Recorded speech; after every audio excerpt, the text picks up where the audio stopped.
আসসালামু আলাইকুম রহমতুল্লাহি ওবরকাতুহু। সম্মানিত দর্শক, আপনারা অনেকেই পত্রপত্রিকায় দেখেছেন, সামাজিক মাধ্যমে শুনেছেন। তারপর আমি বলছি, শেখ হাসিনাকে স্টপ করার জন্যে বা শেখ হাসিনার তৎপরতা বন্ধ করার জন্যে তিনি দিল্লিতে বসে বাংলাদেশে যে সকল তৎপরতা চালাচ্ছেন, তার নেতাকর্মীদের সঙ্গে যেভাবে যোগাযোগ রক্ষা করছেন, তা সরকারের জন্য রীতিমতো বিব্রতকর, বিপজ্জনক এবং বিরক্তিকর।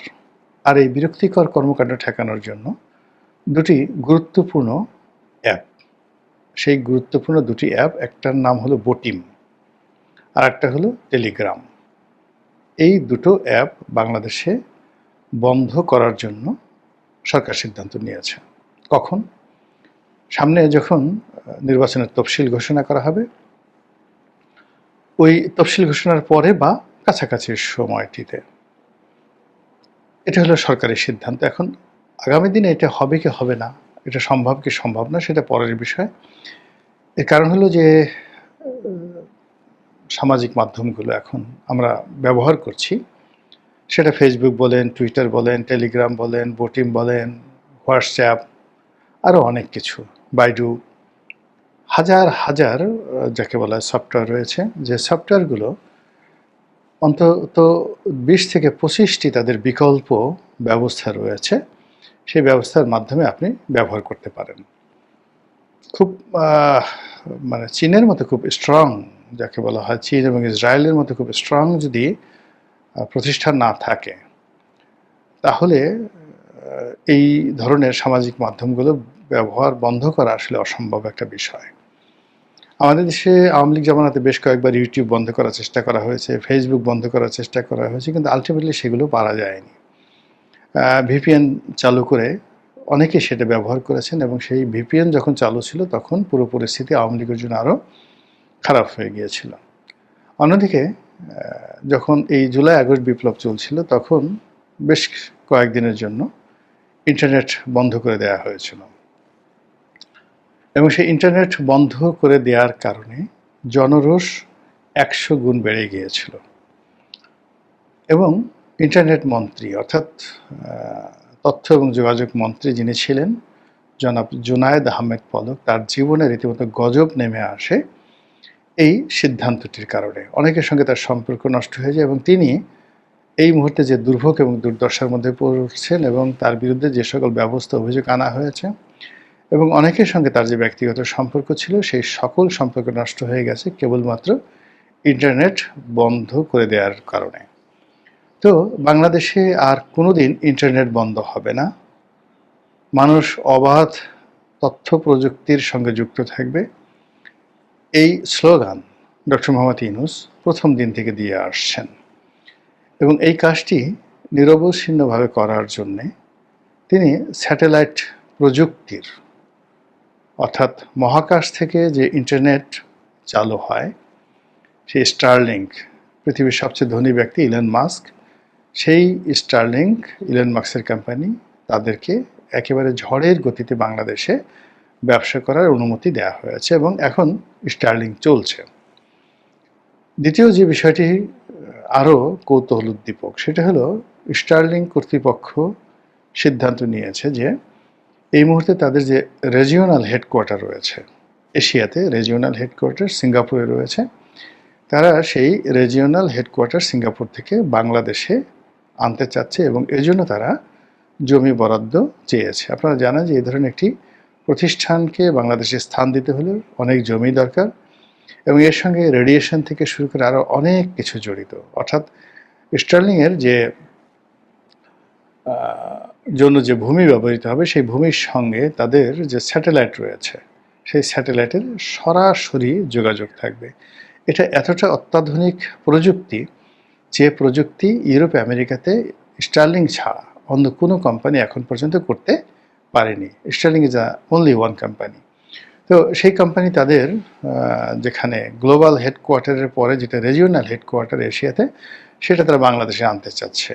এখন এটাতে আপনি খুশি হবেন না বেজার হবেন, এটা আমি অন্ততপক্ষে এই মুহূর্তে বুঝতে পারছি না। কিন্তু আমি যেটা বুঝতে পারছি যে বাংলাদেশের আকাশ, বাতাস, মাটি সব কিছু ওপেন করে দেওয়া হচ্ছে সকলের জন্য। পৃথিবীর যে কোনো প্রান্ত থেকে যে কোনো মানুষ বাংলাদেশের যে কোনো খবর, যে কোনো এলাকার কারো প্রাইভেসি সব কিছু তারা জানতে পারবে। আপনারা জানেন যে ইন্টারনেটের কতগুলো মোশন রয়েছে, যেমন কতগুলো ভীষণ রয়েছে। গভীর রজনীতে, অমাবস্যার রাতে, যেখানে আপনি কিছুই দেখতে পান না, কিন্তু গুগলের সেই যে প্রযুক্তি রয়েছে নাইট ভিশন, গভীর রাতিতে আপনি একেবারে দিনের আলোর মতো যে কোনো শহরের বাড়ির দৃশ্য আপনারা ধারণ করতে পারবেন। আপনার হাতে যদি একটা মোবাইল ফোন থাকে এবং আপনার সেই মোবাইল ফোনটা যদি ইভেন বন্ধও থাকে, আধুনিক প্রযুক্তির গুগলের মোবাইল ফোন যদি বন্ধ থাকে বা আইফোনের ফোনটি যদি বন্ধ থাকে, পাশে রেখে দিয়েছেন, তো ওটার মধ্যে এমন প্রযুক্তি সেট করা রয়েছে যে আপনি পাশে বসে যে সকল কথাবার্তা বলছেন সেটা ওই টেলিফোন রেকর্ড করতে পারছে। এবং এখন এমনও প্রযুক্তি এসে গেছে যেটা আমি জানি না, এই যে আমি এখন একটা ঘরের মধ্যে বসে কথাবার্তা বলছি, তো সেই প্রযুক্তি রয়েছে যে এই ঘরের মধ্যেও থেকে আমার পুরো ভিডিও ফুটেজ চালু, মানে ভিডিও ফুটেজ গ্রহণ করার মতো প্রযুক্তি এখন বিশ্বের অনেক দেশের হাতে রয়ে গেছে। ফলে আপনার জীবনে প্রাইভেসি বলতে এই মুহূর্তে কোনো কিছু নেই, এবং সেই প্রাইভেসি নেই সেই ক্ষেত্রে যে ইন্টারনেট কোম্পানিগুলো রয়েছে তার মধ্যে শীর্ষে হলো স্টারলিংক, এবং আমরা সেই স্টারলিংকে বাংলাদেশে ঢুকতে দিয়েছি ডক্টর মোহাম্মদ ইউনূসের বদান্যতায়। তো তিনি সেটা করবেন, মানে আলটিমেটলি প্রথম অংশটি করেছেন, স্টারলিংকে ব্যবসা করার অনুমতি দিয়েছেন। আর দ্বিতীয়টি হলো যে তিনি যদি দীর্ঘমেয়াদে বা আরও কিছুদিন ক্ষমতায় থাকতে পারেন, তাহলে স্টারলিংকে পরিপূর্ণভাবে বাংলাদেশে ব্যবসা করার জন্য জায়গা দিতে পারেন। তার সঙ্গে তার গ্রামীণ টেলিকমিউনিকেশনের শেয়ার থাকতে পারে, তিনি নিজেও তার শেয়ার হোল্ডার হতে পারেন, ইত্যাদি নানা কিছু আমরা দ্বিধার্থে বলতে পারি যে এটা তার পক্ষে সম্ভব। তো এই যখন সরকারের উদারতা সব কিছু ওপেন করে দেওয়া, তো সেখানে শেখ হাসিনার যে যোগাযোগ, সেই যোগাযোগকে বন্ধ করে দেওয়ার জন্য সরকার যে ব্যবস্থা নিয়েছে সেটা এটার সঙ্গে মানানসই হয় না। এটা গেল এক। ২ নম্বর হলো যে প্রযুক্তি এখন এমন একটা জায়গায় চলে গেছে, আপনি টেলিগ্রাম এবং যে আরেকটি প্রতিষ্ঠান যেটিকে বলা হচ্ছে বটিম, এই দুটো প্রতিষ্ঠান দুবাইয়ের মতো জায়গাতে অত্যন্ত জনপ্রিয় এবং তারা চলছে। সেই বটিমকে এবং টেলিগ্রামকে আপনি বন্ধ করবেন, এটি সম্ভব হবে না। ২ নম্বর হলো যে যদি হোয়াটসঅ্যাপে কথাবার্তা হয়, যদি নর্মাল টেলিফোনে শেখ হাসিনা তার কর্মীদের সঙ্গে কথা বলেন, যদি স্কাইপেতে কথা বলেন, যদি ফেসবুকের যে মেসেঞ্জার, সেই মেসেঞ্জারে কথা বলেন, কিংবা এখন অনেকগুলো প্রাইভেট কোম্পানি রয়েছে যারা নিজেরা অন্ততপক্ষে ৫,০০০ কিলোমিটার বর্গ কিলোমিটার এলাকা, আবার বলছি ৫,০০০ বর্গ কিলোমিটার এলাকার মধ্যে রেডিও নেটওয়ার্ক গড়ে তুলতে পারে। অর্থাৎ ওয়াকিটকির মাধ্যমে তারা কথা বলতে পারে নিজেদের মধ্যে, বাইরের কোনো লোক সেটা ধরতে পারবে না। এবং এই ওয়াকিটকি বাংলাদেশে পাওয়া যাচ্ছে এখন অ্যাভেলেবল। আপনি এটা নিয়ে, আপনার হাতে একটা ওয়াকিটকি থাকবে, আপনি এটা নিয়ে চলে যাবেন ৫,০০০ কিলোমিটার দূরে। বাংলাদেশ থেকে ৫,০০০ কিলোমিটার দূর কত দূর হবে আপনারা এটা হিসাব করেন তো। সাহারা মরুভূমিতে আপনি চলে যেতে পারবেন। সেখানে বসে আপনি হ্যালো, মাইক টেস্টিং 1 2 3 4 5 0 সাংকেতিক ভাষা আপনি তার সঙ্গে কথাবার্তা বলতে পারবেন, কোনো প্রযুক্তি আপনি ধরতে পারবেন না, এটা বাংলাদেশে অ্যাভেলেবল। এরপরে বাংলাদেশে এখন যে ড্রোন প্রযুক্তি চলে আসছে, আপনি একটা ড্রোন দিয়ে, ক্ষুদ্র একটা ড্রোন দিয়ে, সেই ড্রোনের মাধ্যমে আপনি সিম কার্ড ব্যবহার করে হোক, স্টারলিংয়ের প্রযুক্তি ব্যবহার করে হোক, অন্য কোনো সফটওয়্যার ব্যবহার করে হোক, আপনি পুরো ভিডিও অডিও ক্যাপচার করে আপনি কনফারেন্স করতে পারবেন। কাজেই শেখ হাসিনা যে কর্মকাণ্ডগুলো করছে, সেই কর্মকাণ্ডগুলো আপনি প্রযুক্তি দিয়ে, আপনার ক্ষমতা দিয়ে, আপনার শক্তি দিয়ে আপনি বন্ধ করতে পারবেন না। এটা একটা নির্বুদ্ধিতা। বরং এত আগে এই কথাগুলো বলে দেওয়ার ফলে কি হলো, শেখ হাসিনার যারা লোকজন রয়েছেন তারা বিকল্প পদ্ধতি গ্রহণ করার জন্য তারা প্রস্তুতি নিয়ে ফেলেছে। ২ নম্বর হলো মনোজগৎ। আপনি যতবার শেখ হাসিনা বা আওয়ামী লীগকে সামনে টেনে আনছেন, তাদেরকে ভয় পাচ্ছেন, তাদেরকে দূরে রাখতে চাচ্ছেন। এতে করে পুরো পরিস্থিতি তাদের পক্ষে চলে আসবে এবং পুরো পরিস্থিতি আপনার বিরুদ্ধে চলে যাবে। বোঝার চেষ্টা করুন যে তিনি দিল্লি থেকে একটা ভাষণ দিচ্ছেন, তার নেতাকর্মীদের সঙ্গে কথা বলছেন, আর নেতাকর্মীদের টেলিফোনে হুকুম দিচ্ছেন কথার কথা, ওর ঠ্যাং ভাঙো, ওকে ধরো, ওকে মারো। তোমরা যখন মিছিল করতে যাও, সেই মিছিল করতে যাওয়ার পরে তোমরা 1000 লোক মিছিল করো, পিছন থেকে 4-5 জন লোক মব করছে, তারপরে সেই মব লোকগুলো তোমাদেরকে ধরছে, মারছে, তোমরা ফিরে দাঁড়িয়ে তাকে কেন উদ্ধার করতে পারো না? যারা মব করছে তাদের কেন মারতে পারো না? এই কথাগুলো তো তিনি বলছেন। আচ্ছা, এই কথাগুলো তো আপনিও বলতে পারেন, বা আপনিও তো বলবেন, যে কোনো লোকই বলবে।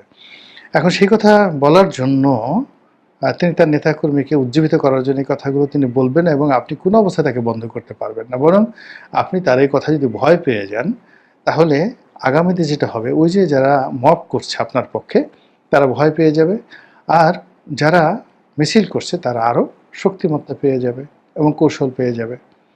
এটা হলো দুনিয়ার একটা স্বাভাবিক নিয়ম, যে কাজগুলো আপনি করছেন। তৃতীয়ত, কেন বারবার কথায় কথায় সরকার, বিরোধী দল, পত্র পত্রিকা থেকে শুরু করে সব জায়গাতে শুধু শেখ হাসিনা, শেখ হাসিনা, শেখ হাসিনা? এর বাইরে কেন কথা নেই? কেন আপনি আপন কর্মে নিজেকে ব্যস্ত রাখতে পারছেন না? কেন আপনার আত্মবিশ্বাস প্রবল হচ্ছে না যে আপনি যে কাজগুলো করছেন সে কাজের কারণেই আপনি নন্দিত হবেন, প্রশংসিত হবেন, আর সেই কাজের ফলে দেখা গেল যে শেখ হাসিনা তিনি নিন্দিত হবেন এবং তাকে কেউ পছন্দ করবে না? কেন আপনার এই জিনিসগুলো হচ্ছে না আপনার মধ্যে? তারপরে যেটা হচ্ছে সেটা হলো যে শেখ হাসিনা তো এখানে একক কোনো ব্যক্তি নন।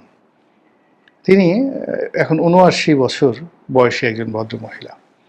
৭৯ বছর বয়সে একটা পুরুষের অনেকগুলো অর্গান, যাকে বলা হয়, অ্যাক্টিভ থাকে। ৭৯ বছর বয়সে ইচ্ছা করলে সে সন্তান উৎপন্ন করতে পারে, ৭৯ বছর বয়সে এসে যুদ্ধ করতে পারে, আরও অনেক কিছু করতে পারে। কিন্তু ৭৯ বছর বয়সে একটা রমণীর জন্য সত্যিকার অর্থে তার অনেকগুলো শারীরিক জটিলতা দেখা দেয়।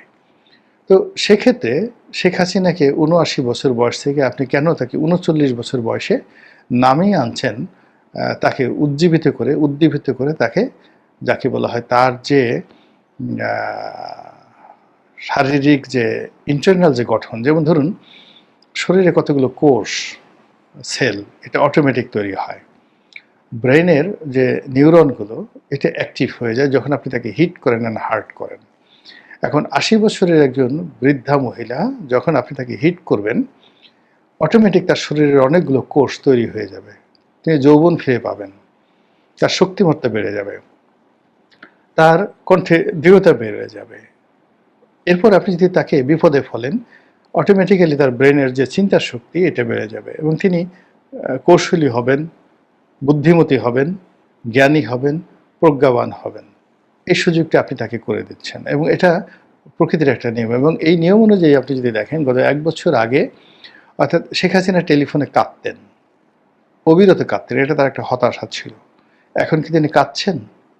তিনি নরম হওয়ার চেষ্টা করছেন, তুলু করে নেতাকর্মীদের সান্ত্বনা দেওয়ার চেষ্টা করছেন, মানুষের সহানুভূতি আদায় করার চেষ্টা করেছেন আজ থেকে 7-8 মাস আগে। আর এখন কি করছেন? এখন উনি যখন প্রধানমন্ত্রী ছিলেন, ঠিক সেই সময়টাতে তার যে দৃঢ়তা ছিল, তার চেয়ে আরও এখন বেশি দৃঢ়তা তিনি দেখাচ্ছেন।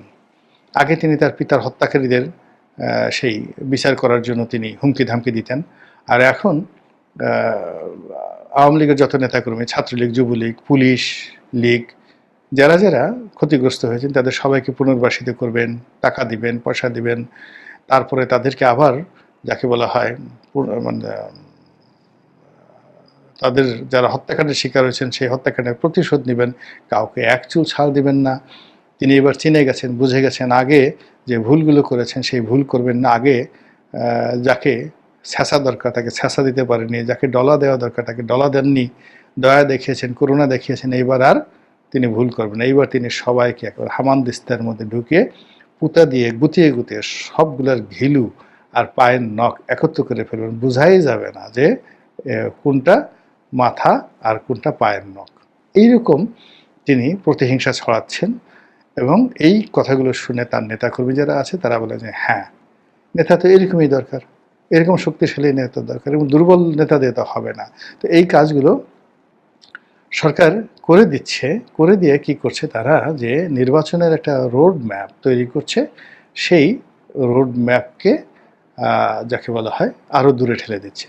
একেবারে সর্বশেষ যেটা, সেটা হলো শেখ হাসিনাকে নিয়ে ভারতে একটা বিরূপ আলোচনা হতো যে তিনি ভারতের জন্য একটা লায়াবিলিটিস, কিন্তু তার সামগ্রিক কর্মকাণ্ড সাম্প্রতিক সময় অবস্থা দৃষ্টি মনে হচ্ছে তিনি ভারতের জন্য অপরিহার্য, এবং তিনি বাংলাদেশের অনেক জনগণের নিকট যখন এখন রিভার্স ক্যারেক্টারে চলে আসছেন, অর্থাৎ যখন তিনি পরাজিত হয়েছেন ওই সময়টিতে সবাই মনে করেছিল একটা আপদ গেছে, তিনি যখন ক্ষমতায় ছিলেন সবাই মনে করেছিল এর যাওয়া উচিত।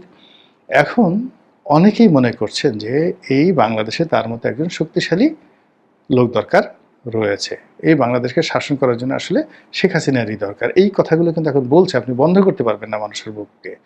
আপনি থাপড়াতে পারবেন, তারপরে দাঁত তুলে খুলে পড়তে পারবেন, আপনাকে পাড়াতে পারবেন, মপ করতে পারবেন, কিন্তু আপনি তো মানুষের হৃদয়ের মনের এই কথাগুলো বন্ধ করতে পারবেন। এই কথাগুলো অহরহ হচ্ছে। দ্বিতীয়ত, তাকে ক্ষমতাচ্যুত করার পেছনে ভারতের একটা গ্রিন সিগন্যাল ছিল। তো সেই গ্রিন সিগন্যাল থাকার পর তারা এই গত 1 বছরে তাদের রাষ্ট্রদূত বলেন, তাদের পররাষ্ট্র সচিব বলেন, বিভিন্ন অ্যাঙ্গেলে তারা ডক্টর মোহাম্মদ ইউনূস, বিএনপি, জামাত, জাতীয় পার্টি সবার সঙ্গে যোগাযোগ করে চেষ্টা করেছে যে আসলে তাদের স্বার্থগুলো সংরক্ষণ করা যায় এমন কাউকে ক্ষমতায় বসানো যায় কিনা। তো এত কিছু পরীক্ষা নিরীক্ষার পর তারা এখন বুঝতে পেরেছে যে শেখ হাসিনা ছাড়া তাদের কোনো বিকল্প নেই, আওয়ামী লীগ ছাড়া তাদের কোনো বন্ধু নেই। ফলে শেখ হাসিনাকে যদি একটা মনুমেন্ট, জাস্ট তার নামটা, কিচ্ছু করার দরকার নেই, কাজ তো করবে ভারতের কাজ তো করবে ভারতের লোকজন। তো এইরকম একটা মাস্টার প্ল্যান করে ভারত যে চক্রান্ত করছে এবং শেখ হাসিনাকে, আওয়ামী লীগকে অপরিহার্য মনে করছে, এই মনে করার পেছনে আপনি আমি এই বাংলাদেশে বসে সরকারের থেকে, সরকারের বাইরে থেকে এই যে খুঁচিয়ে খুঁচিয়ে শেখ হাসিনাকে ভারতের কর্তৃপক্ষের নিকট, কর্তা ব্যক্তির নিকট অপরিহার্য যে করে তুলছি, এই দায়গুলো আপনি আমি এড়াবো কী করে? অথচ 6-7 মাস আগে ভারতের অনেক রাজনীতিবিদ বলছেন যে শেখ হাসিনাকে বাংলাদেশে পাঠিয়ে দেওয়া হোক, তাকে বিচারের মুখোমুখি করা হোক, আমরা কেন ওই দায়িত্ব নিতে যাব? কিন্তু এখন তো সে কথা বলছে না। এখন সবাই মনে করছে যে না, বাংলাদেশে ভারতের যে স্বার্থ, সেই স্বার্থ সংরক্ষণের জন্য শেখ হাসিনার বিকল্প নেই। তো কাজেই কূটনীতি, রাজনীতি আসলে এত সহজ নয়। এটা গ্রামীণ ব্যাংক চালানো নয়, এটা গ্রামীণ ফোন, গ্রামীণ টেলিকম চালানো নয়, এটি গ্রামীণ চেক, গ্রামীণ ড্যানন, মানে ওই দই তৈরির কারখানা, সেখানে 800 কোটি টাকা বিনিয়োগ করে পুরো টাকা লস করা, এটা নয়। এ রাজনীতি। এখানে শতভাগ ঝুঁকি, 100% ঝুঁকি।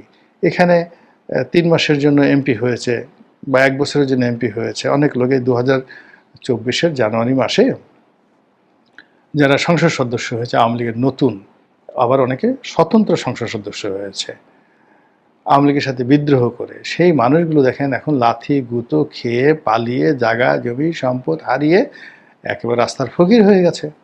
আওয়ামী লীগের লোকজন ধরেন, কিন্তু যারা আওয়ামী লীগের বিরুদ্ধে গেল, এমনকি আওয়ামী লীগ করেনি বা আওয়ামী লীগের সহযোগী ছিল, দেখেন তাদের জীবনটাও দুর্বিষহ হয়ে গেছে। This is politics. এখানে একবার কেউ ঢুকলে এখানে আর দ্বিতীয়বার ক্ষতিগ্রস্ত না হয়ে অথবা পুরো বেনিফিট না নিয়ে এখান থেকে ফিরে যাওয়া যায় না। ডক্টর মোহাম্মদ ইউনূস এবং তার যারা সঙ্গী সাথী এখানে ঢুকেছেন, আপনারা যে খুব সহজে যেতে পারবেন বা খুব সহজে চলে যাবেন, এটা হবে না। কাজে যেহেতু আপনাকে থাকতে হবে এবং শক্ত হাতে সব কিছু মোকাবেলা করতে হবে, এই জন্য be careful to handle your opponent. আসসালামু আলাইকুম রহমতুল্লাহি ওয়া বারাকাতুহু।